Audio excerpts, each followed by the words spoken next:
Existe um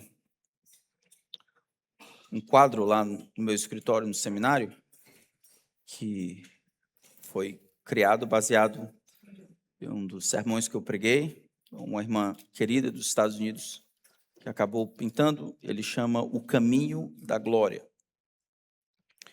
O Caminho da Glória, se você olhar lá, tem o globo aqui no meio, tem o grande Elohim, o grande Deus, se compadecendo da sua criação, descendo de lá ou fazendo algo em prol do mundo que está no meio, produzindo vida.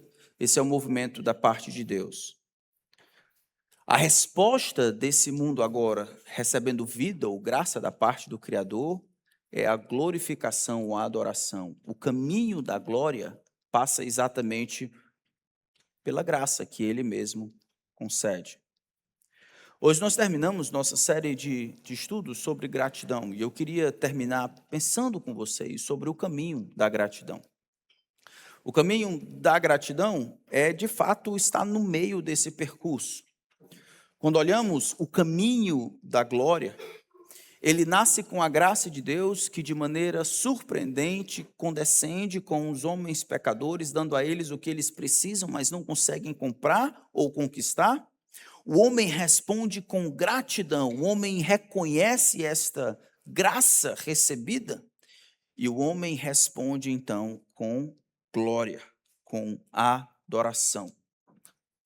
O desejo é tentar fixar nas nossas mentes que esse movimento que nasce em Deus produz no coração do crente não somente admiração por aquilo que Deus fez, produz também gratidão. Gratidão é a resposta interior que faz com que a graça retorne para Deus em forma de glória.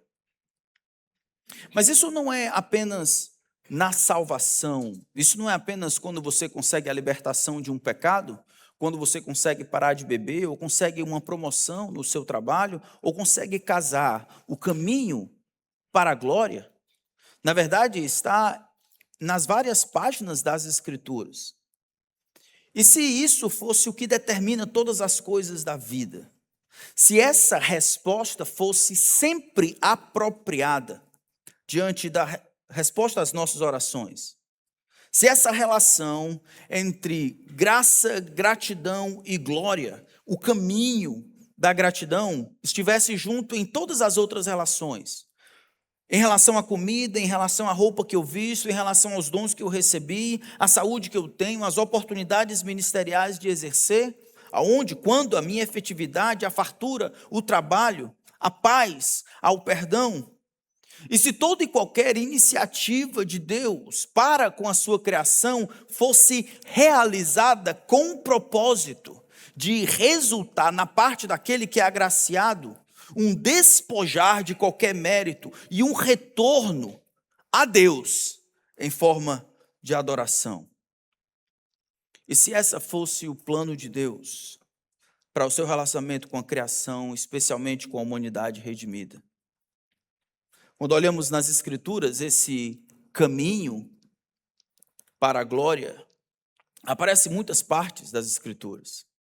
Isaías capítulo 48, versículo 9 a 11 diz: por amor do teu nome, por amor do meu nome, retardarei a minha ira, e por causa da minha honra me conterei em relação a você, para que eu não venha a exterminá-lo. Por amor de mim, Deus diz, por amor de mim é que faço isso, pois como seria profanado o meu nome, não darei a minha glória a ninguém mais.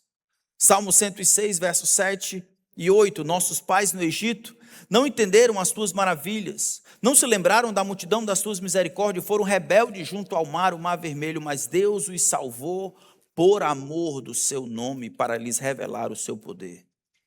Assim brilhe também, Mateus 5,17, brilhe a vossa luz diante dos homens, para que vejam as vossas boas obras, sim, e glorifiquem ao Pai que está nos céus. João 14,13, tudo que vocês pedirem em meu nome, isso farei. Para quê? A fim de que o Pai seja glorificado no Filho. João 16, verso 14, ele, falando do Espírito Santo, ele, quando vier, me glorificará, porque vai receber do que é meu e anunciará isso a vocês. Em toda a Escritura, a glória de Deus é o destino final das obras de Deus. E no coração do povo redimido, o caminho que conduz a esta glorificação do grande Deus é o caminho da gratidão. Por isso nós vamos terminar com a doxologia talvez mais conhecida do Novo Testamento. Romanos capítulo 11, do versículo 33 ao versículo 36. Romanos capítulo 11, versículo 33 até o versículo 36, nós vamos ler todos juntos.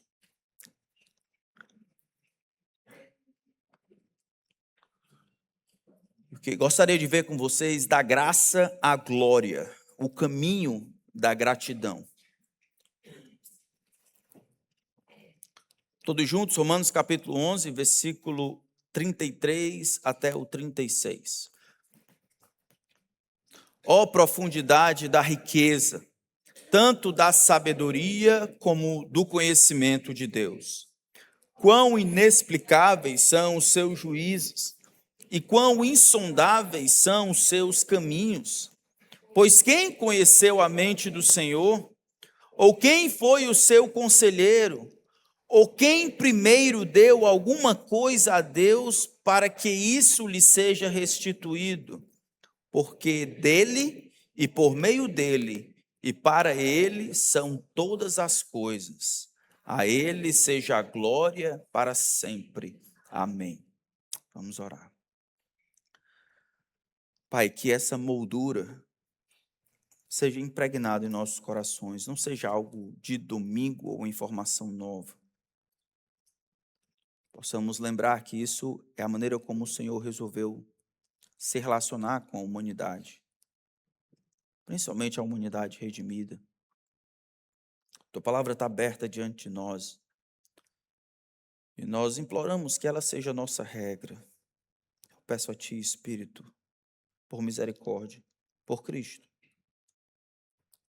O Senhor seja o nosso professor, que não nos permita fugir do que o texto que o Senhor inspirou tem a dizer. O Senhor honre a Tua palavra, não permitindo que ela retorne para o Senhor, sem operar as mudanças necessárias. Pedimos que o que for humano seja esquecido.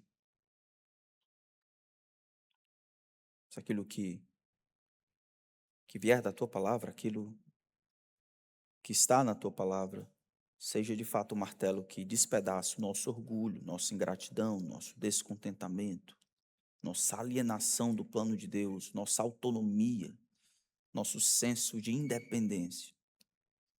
Pai, protege-nos, porque são muitos inimigos.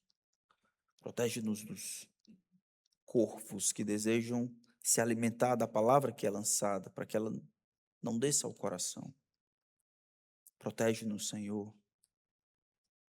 Protege-nos para que haja em nosso coração aquela gratidão que é fruto do reconhecimento da Tua graça e que produz o Teu intento, que é a Tua glória.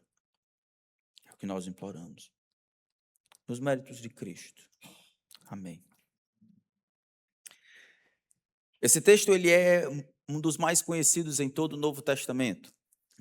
Ele é uma citação de outros textos antigos, Jó capítulo 5, versículo 9, Jó capítulo 11, versículo 7, lembrando do grande Deus e como ele é descrito e percebido por toda a história bíblica, inclusive por Jó.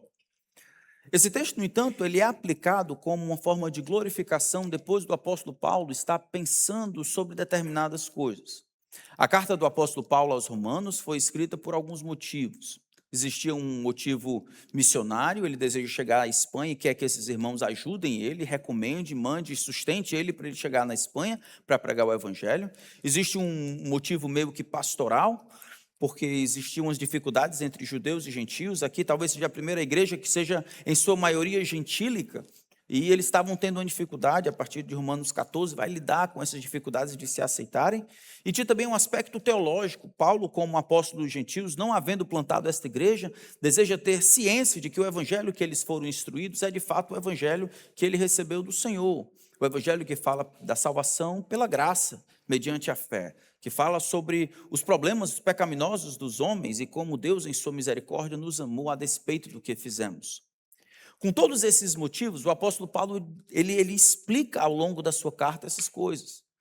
Capítulo 1, depois de falar sobre o objetivo dele de chegar ali, a crença que ele tem no poder do evangelho, ele explica o primeiro elemento do evangelho, que é o fato de que todos os homens são pecadores e estão distantes de Deus. Não importa se são religiosos, não importa se são judeus, não importa se são pessoas que estão distantes, que nunca ouviram da verdade revelada conforme a Escritura, todos eles tiveram determinada lei que Deus incrustou em seus corações, e mesmo diante dessa lei, eles não conseguem estar à altura. Todo homem teve algum conhecimento de Deus, e é por causa disso condenável, passível de condenação, porque nem a esse conhecimento, por menor que seja, eles responderam à altura. Eles se tornaram ingratos, eles mudaram a glória de Deus em mentira, eles adoraram a criatura no lugar do Criador, o qual é bendito eternamente. Se a salvação for acontecer, a salvação precisa vir de outra forma, não com base no mérito humano. Nesse texto que nós lemos, é uma conclusão de uma sessão que começa no capítulo 9. Depois do apóstolo Paulo já ter falado sobre o evangelho, a necessidade do evangelho, a justificação que se opera em Cristo, capítulo 5, depois santificação, capítulo 7, capítulo 8, capítulo 9, é como se fosse uma explicação sobre como esse evangelho tem chegado aos judeus. Agora, por que essa é uma pergunta importante? Porque Jesus, como um judeu, ele é um Messias, vindo para proclamar o reino aos judeus. E os judeus, então, mataram o seu Messias. Ele veio para o que era os seus não receberam. Como é que eu vou explicar que o grande Deus criou este plano para salvar e o seu povo não respondeu de maneira adequada, ou seja, não aos milhares em arrependimento depois da morte de Cristo? Um pingado de gente está crendo, como é que eu vou explicar isso? Esse era o mesmo problema que Paulo está tentando resolver. Então, no capítulo 9, se vocês olharem para lá, ele diz, olha, não acham que a palavra de Deus falhou. Do versículo 1 até o versículo 5, ele diz todas as coisas que Deus concedeu aos judeus. A adoção, a promulgação da lei, a glória, as alianças, todos estão os patriarcas, versículo 4 e 5. Do versículo 6, a gente não pode pensar que a palavra de Deus falhou. Porque Deus, ele tem operado com Israel na época de Cristo da mesma forma que tem operado sempre. Sempre. Ele vai dizer isso daqui até o versículo 29. De que nem todos os que são israelitas segundo a carne, nem todos os que são descendência de Abraão são de fato filhos da promessa. Ele diz, e não pensemos que a palavra de Deus falhou, porque nem todos os que o de Israel são de fato israelitas. Nem por serem descendência de Abraão são todos filhos, pelo contrário, por meio de Isaque será chamada a sua descendência. Isto é, não são os filhos da carne que são filhos de Deus, mas os filhos da promessa que são contados como descendência. Por isso, ainda hoje, ele vai explicar, permanece um remanescente. O que ele está tentando explicar é que a palavra de Deus prometida para salvar os judeus não falhou. O modo de Deus trabalhar continua o mesmo.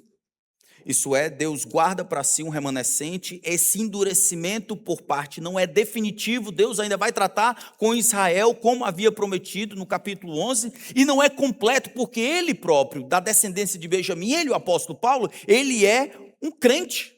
Amo Jesus, está agora como apóstolo pregando o evangelho. Então, sim, houve um endurecimento, sim, houve uma rejeição, sim, não se parece com aquilo que havia sido prometido sobre essa salvação completa, mas a palavra de Deus não falhou. Deus vai voltar a tratar com Israel no futuro e hoje no presente, Deus continua trabalhando com o remanescente. E o remanescente não é simplesmente de judeus, mas aqueles que, de alguma forma, mesmo faltando a linhagem, a herança genética do patriarca Abraão, eles creem na mesma coisa que Abraão creu. E assim são contados como filhos da promessa, porque creem na mesma promessa que conduziu a Abraão.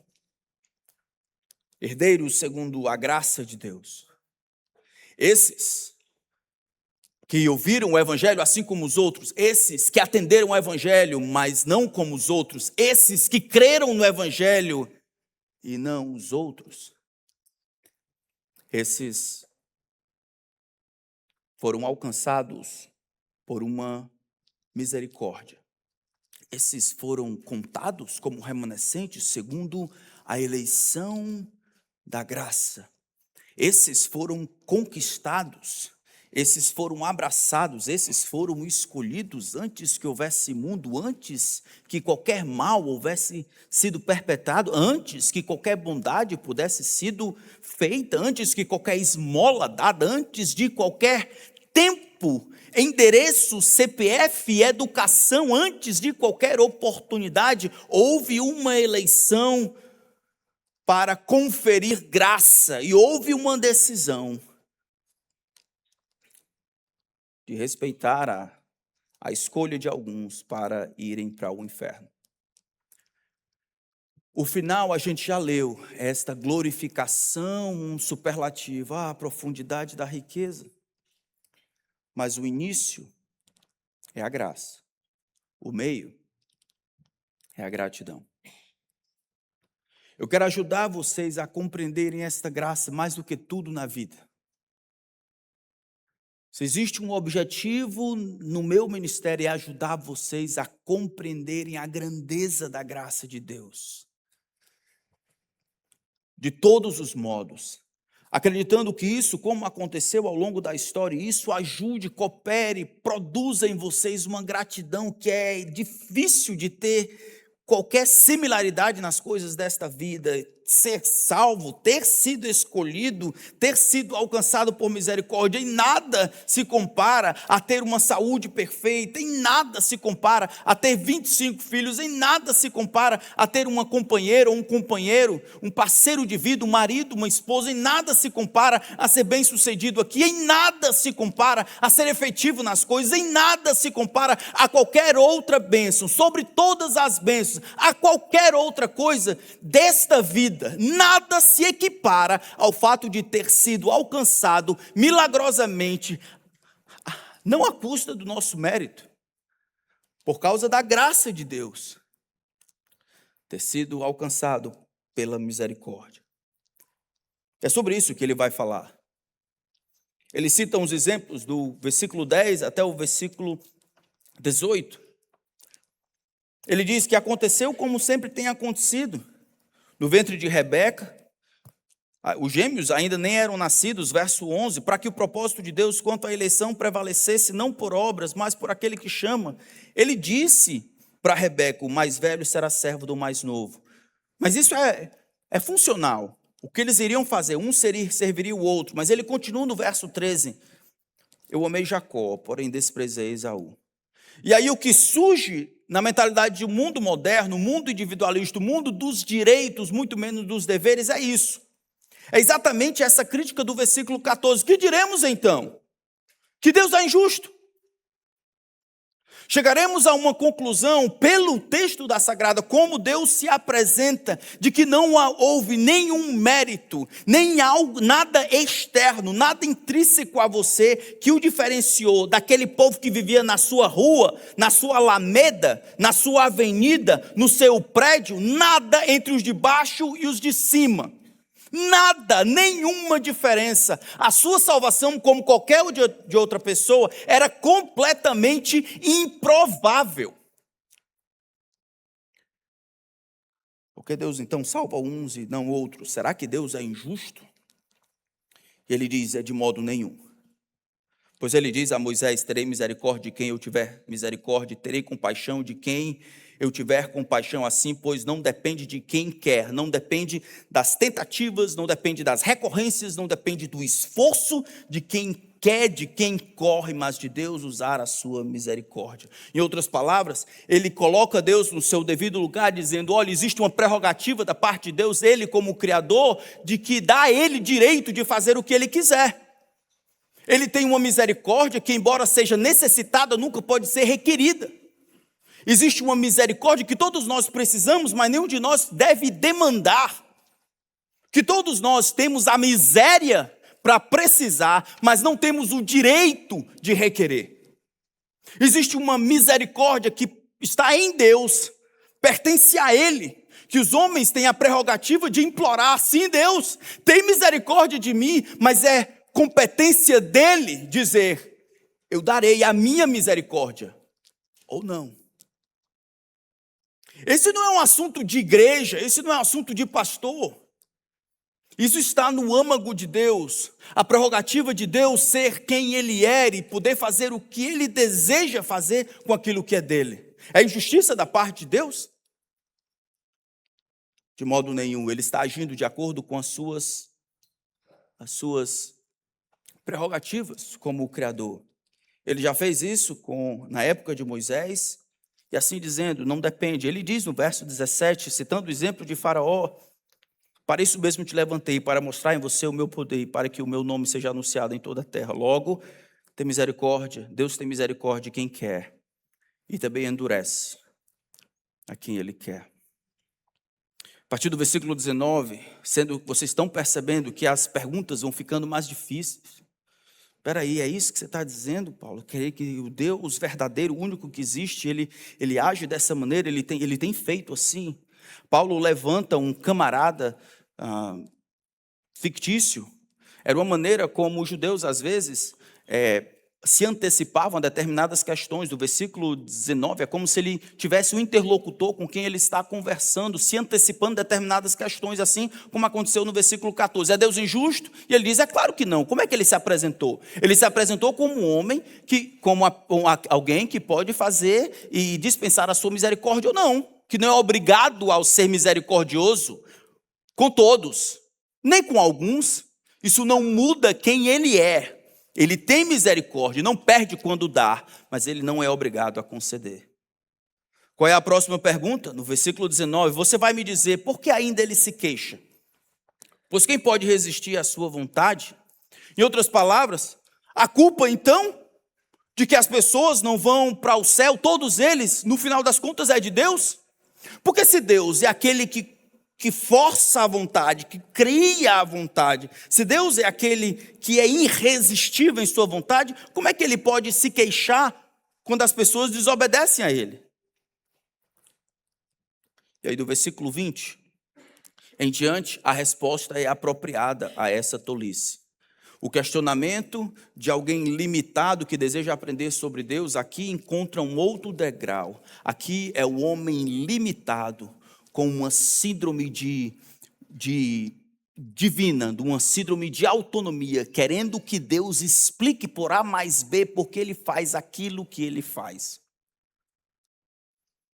Aqui é quando a limitação humilde, ela ganha um outro degrau e começa aquela independência arrogante, como se Deus tivesse que explicar no mundo democrático como esse, no mundo das minorias, no mundo onde todo mundo tem vez, como é que ele pode fazer as coisas dessa maneira?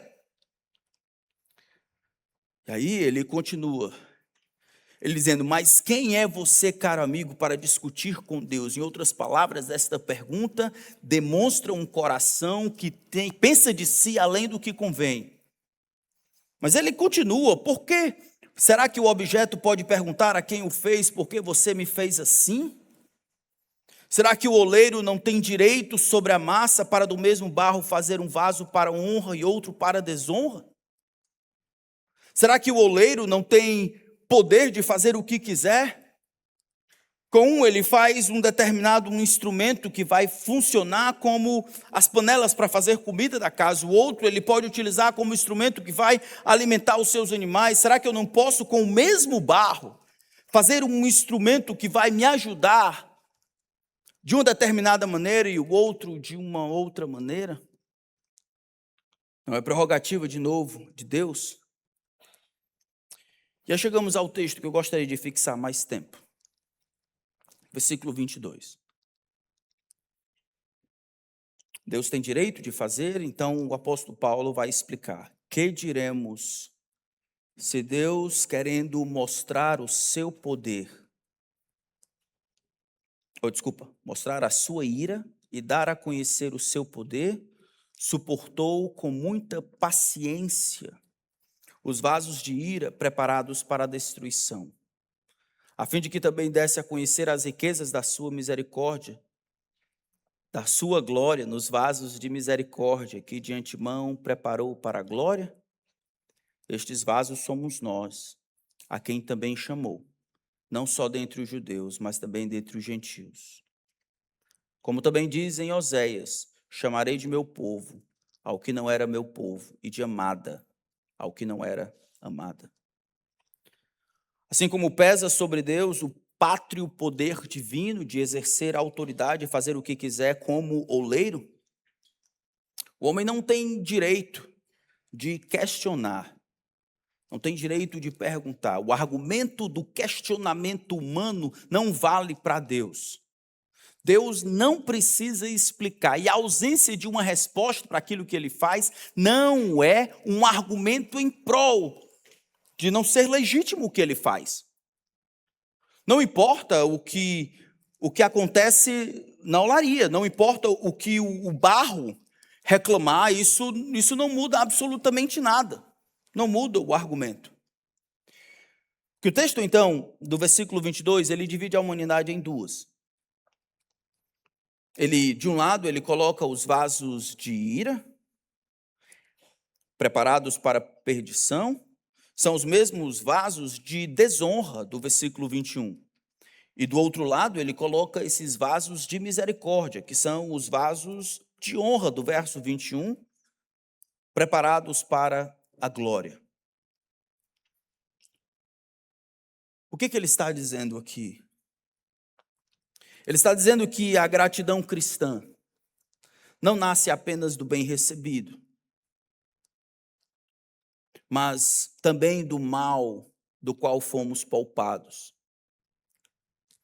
A implicação clara é que houve uma decisão da parte de Deus, e essa decisão é a causa, não a consequência daquilo que acontece mais na frente, daquilo que nós chamamos de tempo e espaço. Diz que Deus, ele planejou mostrar ou demonstrar ou manifestar ira e demonstrar o seu poder. Ele fez isso por manter-se paciente contra os vasos de ira que foram preparados para a perdição. Deus está dizendo que, de alguma forma, o seu plano era demonstrar ira justa, e demonstrar poder ou capacidade de se manter controlado quando esses vasos de ira que foram preparados para a perdição, eles não são destruídos exatamente ali. A grande dificuldade que nós pensamos na nossa cabeça é por que Deus vai tratar com uns assim, com outros dessa maneira. Nós temos uma dificuldade de receber as coisas por graça, e nós sempre procuramos alguma coisa que chamou a atenção de Deus, algo que pudesse mudar a maneira como Deus tratou, algo que cooperasse, ajudasse o jeitinho, o peixe que pudesse criar, causar no coração de Deus uma reviravolta que pudesse tratar esse em detrimento do outro. Só que quando olhamos as Escrituras, isso não acontece. Romanos capítulo 3, do versículo 10 em diante, nós já lemos: não há um justo, nem um sequer, não há quem entenda, não há quem busque a Deus, todos se extraviaram, e a uma se fizeram inúteis, não há quem faça o bem, não há nenhum sequer. A língua deles é sepulcro, com a língua eles urdem engano, veneno de víbora está nos seus lábios, seus pés são velozes para derramar sangue, não há temor de Deus diante dos seus olhos. O homem, de ponta cabeça, de dentro para fora, de um lado para o outro, o homem está em estado de putrefação espiritual. Olhos, boca, mãos, cabeça, temor, alma, tudo está corroído. Não. Por isso que ele conclui no final do capítulo 3, por obras da lei, por obediência à lei, por bondade intrínseca, por boas obras, por ir à igreja, por qualquer outra coisa, ninguém será declarado inocente. A salvação precisa ser de outra forma que não em mérito. O que Deus fez então para tratar com detrimento? Uns vasos ele resolveu demonstrar sua ira e o seu poder. Em outros vasos ele decidiu manifestar a sua misericórdia para a sua glória. Esses aqui recebem justiça. Esses aqui recebem misericórdia, mas ninguém recebe injustiça. Esses que são pecadores perdidos, esses que se opõem ao grande Deus, de dentro para fora, esses, Deus resolve mostrar a sua ira justa e o seu poder, mantendo-se controlado antes da destruição reservada para eles. Esses pecadores miseráveis perdidos recebem misericórdia, mas ninguém recebe injustiça. Ira e poder nos vasos de honra. Em que sentido nós encontramos poder aqui? Poder aqui aparece na capacidade divina de punir o pecado na medida certa e na hora certa. É o poder de manter-se controlado, aquela capacidade de aguentar até que aquilo, de fato, chegue no momento certo. Aqui ele não está falando daqueles pais que só disciplinam seus filhos quando estão com raiva, quando eles acumulam um bocado de desobediência, de pecado que os filhos fazem contra eles, e aí, no acesso de ira, com raiva, então eles jogam a chinela, correm atrás do menino, ou fazem algo assim, que não conseguem disciplinar de maneira comedida, de maneira direta, objetiva, de maneira responsável, falta-lhes esta capacidade. Ele está dizendo que Deus suportou com paciência os vasos de ira, porque todo o pecado que os homens fizeram, todos esses, que talvez você que está aqui nos visitando, que não faz a menor ideia de que aguarda um dia futuro em que você se apresentará diante do grande Deus, se não tiver suas vestes lavadas pelo sangue do Cordeiro, terá que ouvir da voz daquele que está sentado no alto e sublime trono: apartai-vos de mim, malditos, para o fogo eterno, preparado para o diabo e os seus anjos. Por que Deus não faz isso agora? Por que as pernas não se abrem, o chão não abocanha aqueles que estão em pecado? Porque Deus é paciente. Porque Deus tem a capacidade de suportar com paciência os vasos que estão preparados para a perdição.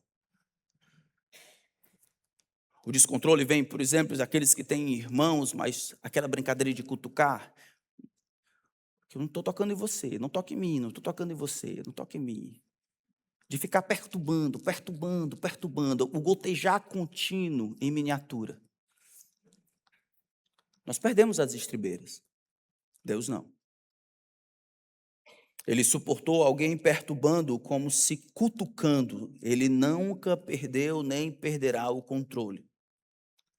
A paciência com vasos de ira mostra que Deus não é impulsivo, Ele não é vingativo em termos de colérico, perder as estribeiras, cegar os olhos, mas perfeitamente justo e perfeitamente paciente. Eu fico lembrando da minha vida, aqueles 14 anos em que eu vivi distante de Deus. Quanto mais tempo Deus me aguentou, mais tempo eu deveria ser grato. Quanto Deus me aguentou, Ele suportou com paciência. A ira era prometida desde o início. O primeiro pecado ratifica que a minha índole, o meu coração, a minha disposição interna era para o mal. Eu nasci um pecador e eu provo que é isso que eu quero no meu primeiro pecado, na primeira chorada, ou por aí vai. E o que aconteceu depois disso é que Deus aguentou toda cutucada que os meus pecados, toda imoralidade, todo desejo lascivo, todo roubo, todo furto, toda desobediência, toda desonestidade, toda mentira, toda preguiça, toda procrastinação, todo desleixo, toda leviandade, todos os palavrões, o tomar o nome do Senhor em vão, toda perversidade, toda crueldade, todas essas coisas davam a Deus o dever de me punir e me destruir, e ele foi contido não por outra força, mas por ele mesmo. Por ele mesmo. A ira de Deus, no entanto, sobre os pecadores é certa. Ela tarda, mas realmente ela não falha. Nenhum pecado ficará sem punição, meus irmãos. Nenhuma lei do Senhor que foi violada em pensamentos, palavras e ações será deixada de lado. Os homens se enganam, se acham que no final vai dar tudo certo. Provérbios 1:32 diz: porque o desvio dos simples os matará, e a prosperidade dos tolos os destruirá. A mentira de que todos os caminhos levam para Deus, de que as pessoas nascem boas ou se tornam boas, que seria suficiente se tornar um bom cidadão, pagar promessa, fazer sopão, ir para a igreja, dar dízimo. É necessário que a ira justa de Deus seja satisfeita pelo Criador que combinou estas coisas. Deus não pode ser justo se ele deixar de punir o pecado. E aqueles que são punidos em si, aguardam a punição futura, ou recebem misericórdia para que a sua punição devida caia sobre outro. É como o nosso texto caminha. Verso 23, ele diz: a fim de que também. No original seria também, é como se ele estivesse ainda continuando. Olha, foi o seguinte, tem dois lados aqui. De um lado, Deus quis demonstrar a sua ira, ele quis mostrar a sua justiça. Fique claro que esse foi o plano, justiça e capacidade de refrear-se. Ele aguentou com paciência esses que foram destinados, preparados para a ira. Mas ele fez isso a fim de que também ele tinha outro propósito em lidar desta maneira. Era mostrar ou dar a conhecer as riquezas da sua glória nos vasos de misericórdia. Meus irmãos, as riquezas da sua glória nos vasos de misericórdia, que de antemão estão preparados para a glória. Está dizendo que foi parte a intenção divina. A ideia de vaso é a ideia de recipientes de ira ou misericórdia. Deus fez assim para fazer conhecido, manifestar as riquezas profundas da sua glória, a excelência de Deus em geral. Quão grande era a sua misericórdia, o resumo dos seus atributos em uma foto do Deus glorioso, percebido agora por pecadores agraciados, o esplendor de Deus que está mostrado àqueles que ele redimiu e transformou.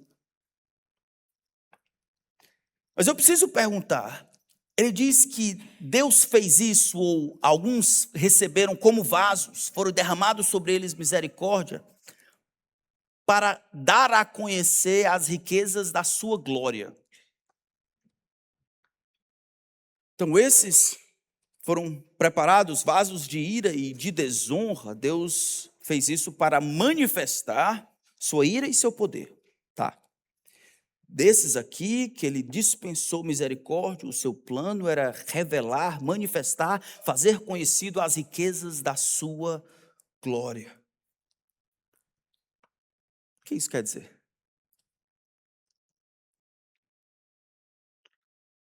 O que tem a ver? O que tem de glorioso na salvação de um pecador? O que tem de glorioso em Deus dispensar misericórdia?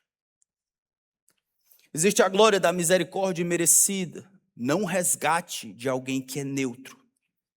A glória da graça soberana, Deus não age, ele decide. A glória do poder transformador, não apenas perdão jurídico, mas transformação real.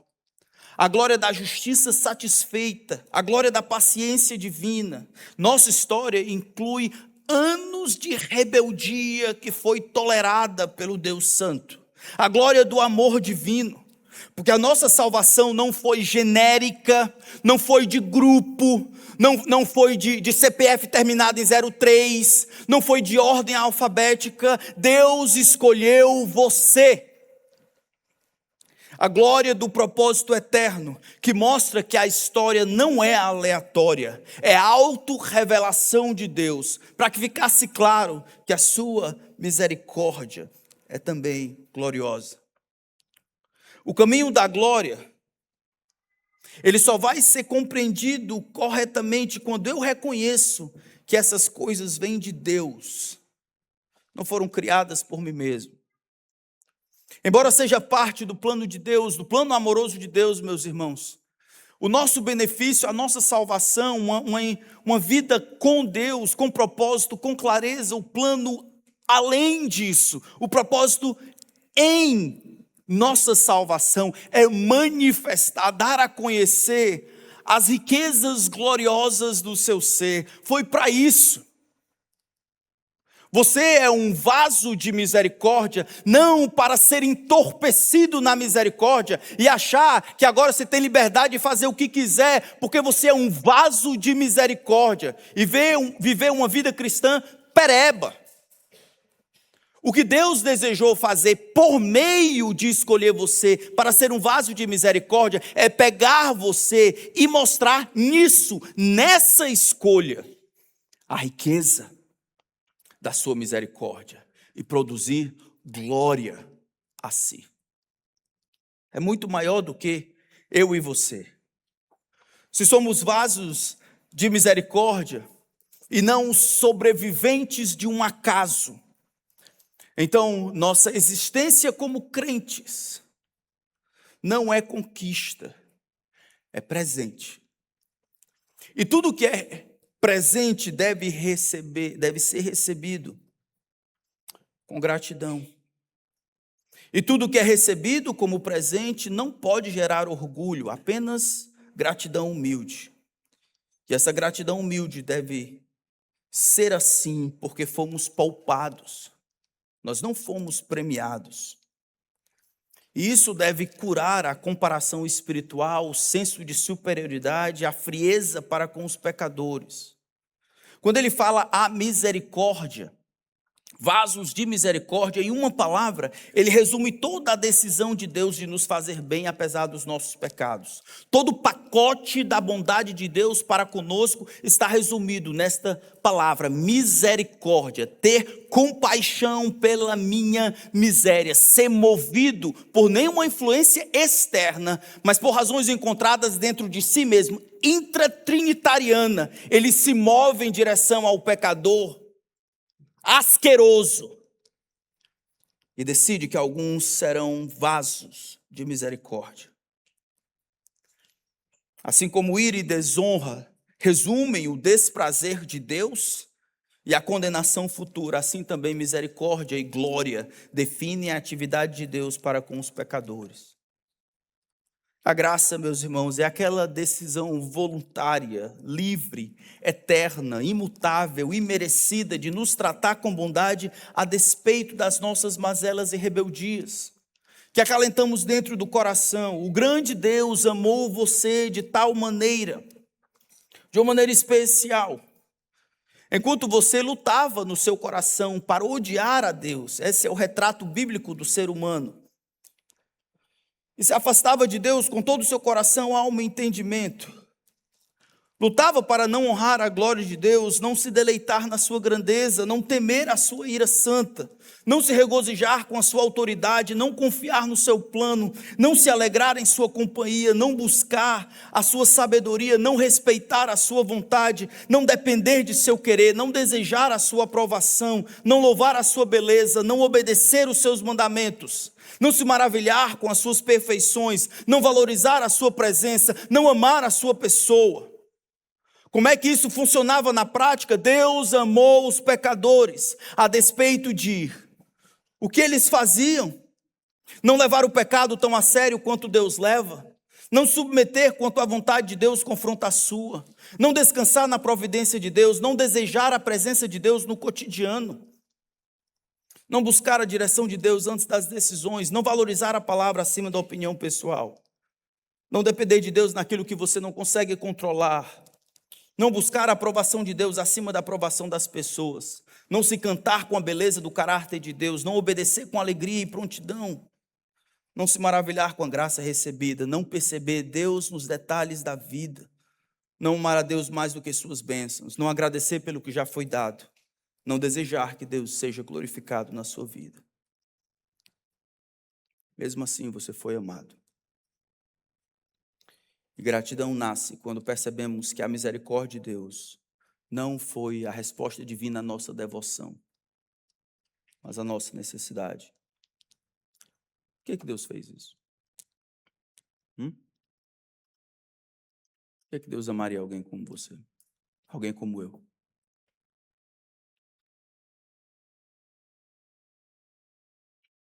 Ele não disse.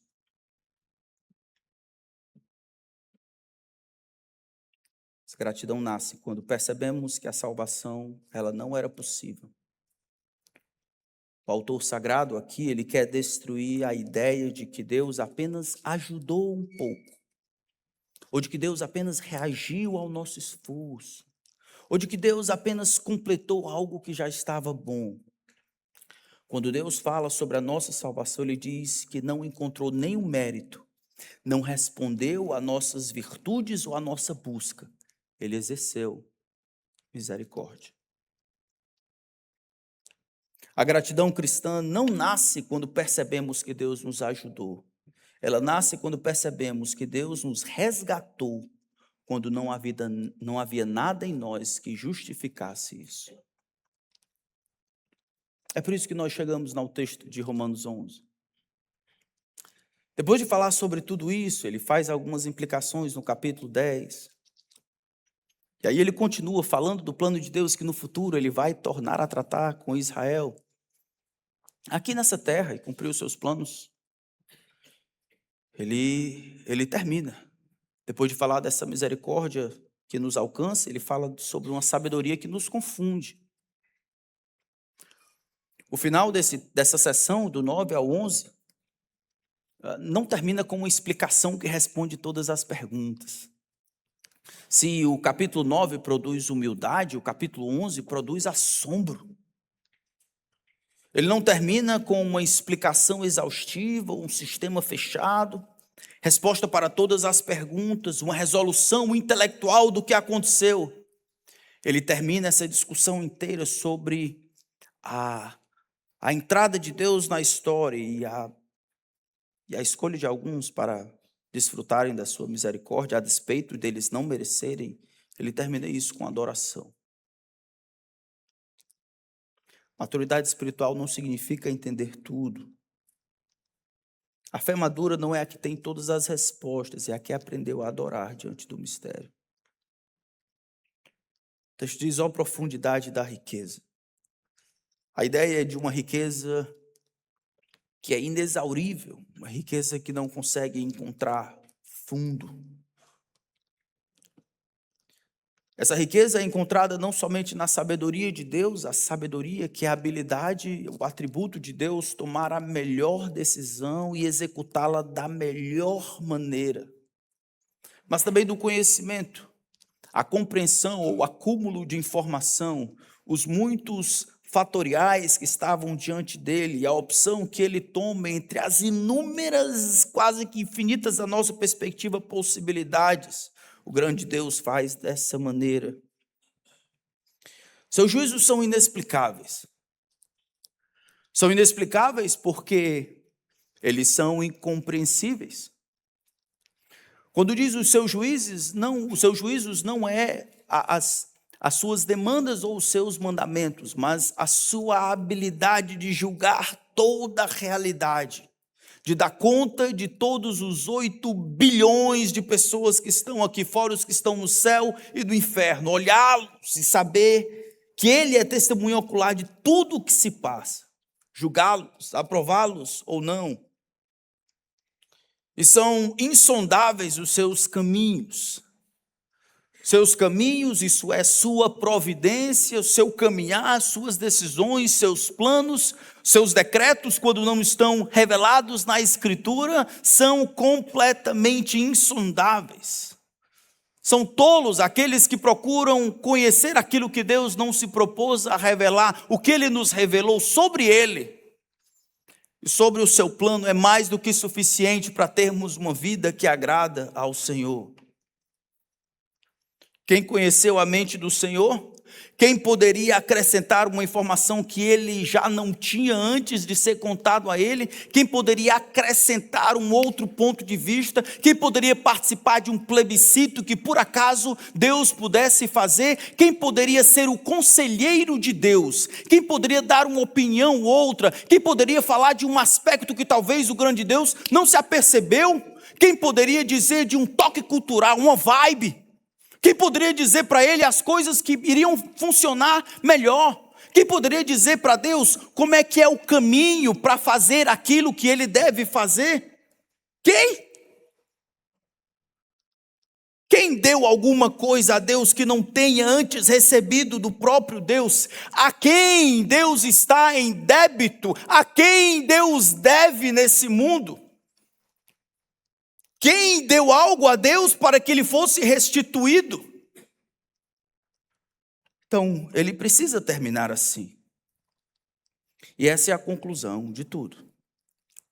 Porque dele e por meio dele e para ele são todas as coisas. Todas as coisas. Ele não termina com admiração intelectual, ele termina com louvor. Por ele é a fonte de todas as coisas. Os galhos aparecem, as folhas chamam a atenção, os frutos são celebrados, mas tudo existe porque uma raiz invisível alimenta a árvore. Deus é a raiz da existência. Por meio dele, ele é o sustentador de todas as coisas. A lâmpada brilha, o ventilador gira, a geladeira funciona, mas tudo depende de uma corrente invisível. Se a energia cessa, tudo para. Assim, Deus é o sustentador de toda a realidade. Para ele é o objetivo de todas as coisas. Rios serpenteiam por caminhos diferentes, atravessam terrenos distintos, mas todos caminham para o mar. Assim, toda a criação encontra o seu destino final em Deus.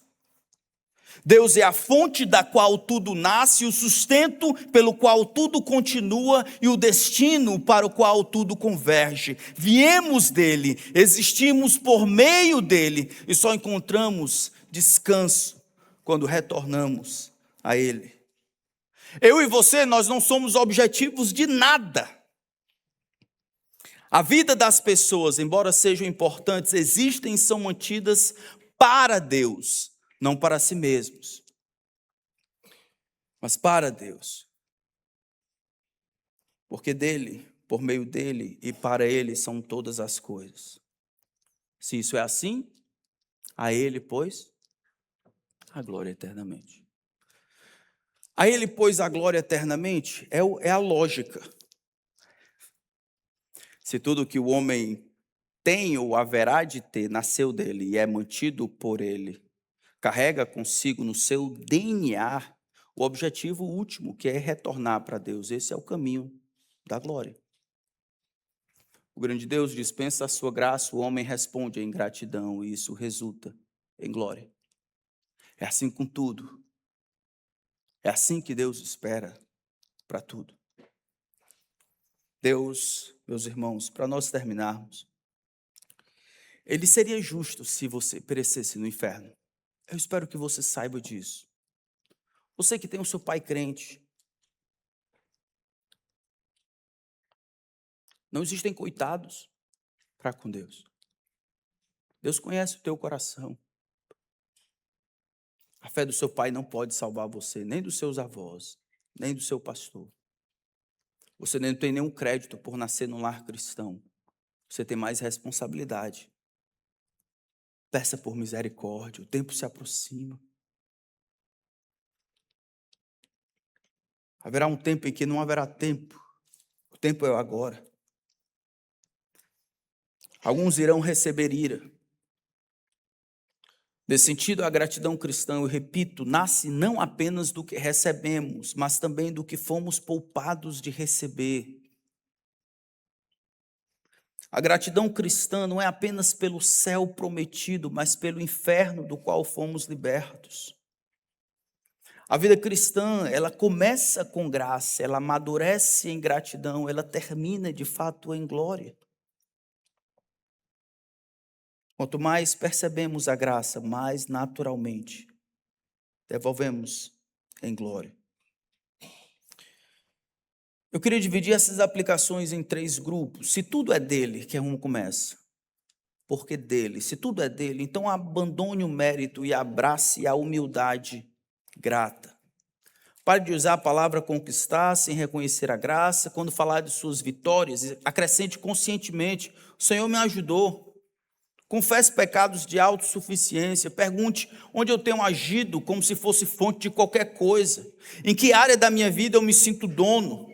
Transforme elogios em adoração silenciosa. Que os homens vejam que você é bom naquilo que faz. Do seu íntimo, adore a Deus. A ti toda a glória. Recebe aquilo que é teu, Senhor. Quando alguém te elogiar essa semana, diga no seu coração: foi a tua graça, Senhor. Ensine seus filhos a linguagem da gratidão. Em vez de apenas parabéns, ensine, agradeça a Deus. Sente na mesa e quando agradecer, embora agradeça ao seu pai que deu um duro, lembre de agradecer a Deus. Os pais digam: vamos agradecer a quem deu. Quem deu foi Deus. Papai trabalhou, mas quem deu foi Deus. Quem sabe que tudo vem de Deus não vive competindo, vive agradecendo. Se tudo é por meio dele, então substitua, meus irmãos, essa ansiedade por dependência diária. Acorde, em vez de procurar ajuda no celular, antes de olhar: Senhor, se o Senhor não me sustentar hoje, eu não vou permanecer. Pare de viver como se sua vida estivesse no piloto automático. Saúde, casamento, ministério não está garantido. A gratidão nasce quando percebemos que estamos sendo sustentados. Em momentos de instabilidade, declare sustento, não desespero, troque, não sei como vou aguentar, por até aqui o Senhor me sustentou. Ore antes de decisões grandes e pequenas. Lute com todas as forças contra a ilusão da independência. Gratidão diária, antídoto contra essa desgraça de ilusão de controle. Se tudo é para Ele, reoriente o propósito da sua vida. Tudo é para Ele.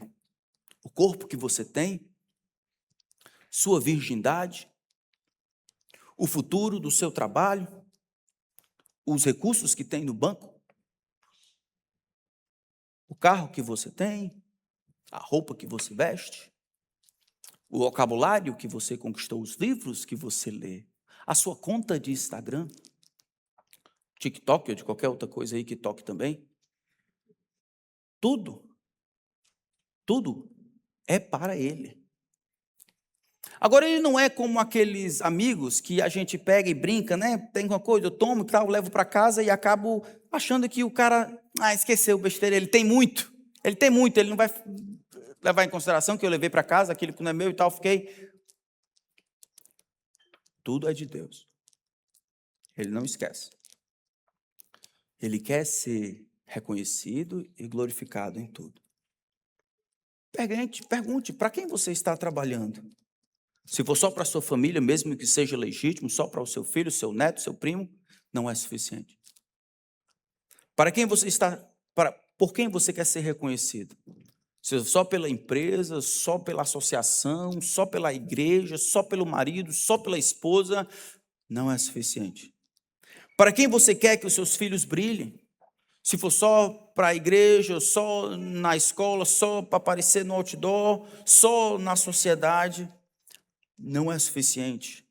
Para quem você quer estabilidade financeira? Se a resposta honesta for para Ele, então você está de acordo com a vontade de Deus. Mas se não for, você está pecando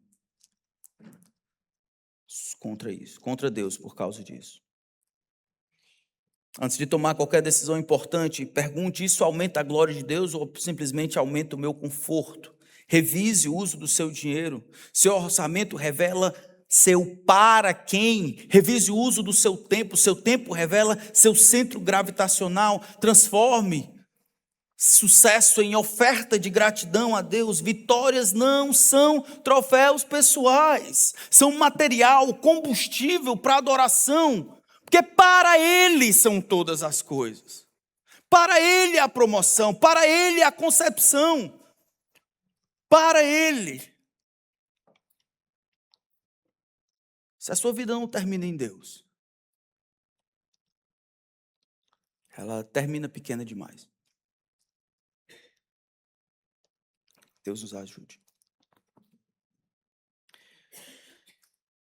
Senhor, tem misericórdia de nós. Lembra do teu povo, o povo que o Senhor compraste com o sangue do Cordeiro. Eles são teus. O Senhor começou uma boa obra em nós. Eu imploro. Eu peço graça que o Senhor nos dê condições de ver o Senhor avançando esta obra de santificação, de glorificação naquele dia.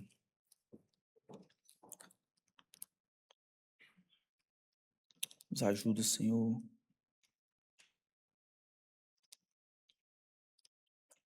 Não é simplesmente teologia ou informação que precisamos ter a vida reorientada em direção ao Senhor. Não se trata de coisas que fazemos ou não fazemos, mas a vida tendo Cristo, nosso Senhor, como centro gravitacional. Nos ajuda a copiar o que Cristo fez, te glorificando aqui na terra, consumando, completando a obra que o Senhor confiou para fazer. Oh, Senhor, nos livra do ouvidinho pereba, de nascer, viver, crescer, reproduzir e morrer. A vida inferior, a vida sem propósito, a vida dos animais. Nos dá o que nós precisamos, nos relembra tudo que estava em jogo na cruz. Nos relembra que não teria nenhum peso em teu coração se tivesse decidido mostrar em nós a tua ira ao invés da tua misericórdia. Mas se foi assim, se a despeito de tudo que poderia ter acontecido, se foi assim, que seja para a glória do teu nome, para realmente manifestar as riquezas da tua misericórdia, glória,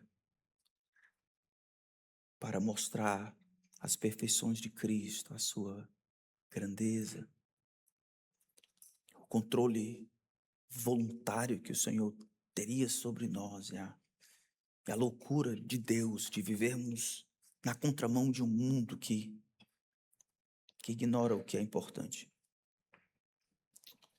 Eu peço que nos perdoe.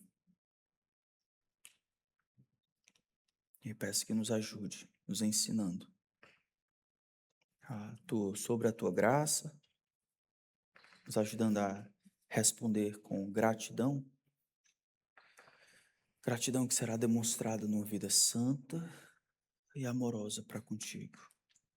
Eu entrego o teu povo em tuas mãos, nas mãos do bom pastor, implorando que o Senhor cuide deles. O Senhor converta os que precisam de salvação. O Senhor acorde os que estão na inanição espiritual. O Senhor, dê-lhes sopro de vida. Eles terminem com algo maior do que o seu próprio umbigo. Eles terminem bem, tendo Cristo como alvo, sua recompensa como certa, sua glória como objetivo da nossa vida, de toda a nossa existência. Que seja reconhecido que tu és a fonte de todas as coisas. O Senhor que nos sustenta em tudo. Tudo isso é para a glória, a honra, o louvor, a exaltação, a admiração do teu grande e excelso nome. E o nome do teu Filho, o nosso Senhor Jesus Cristo, por meio de quem imploramos que nos escute. Amém.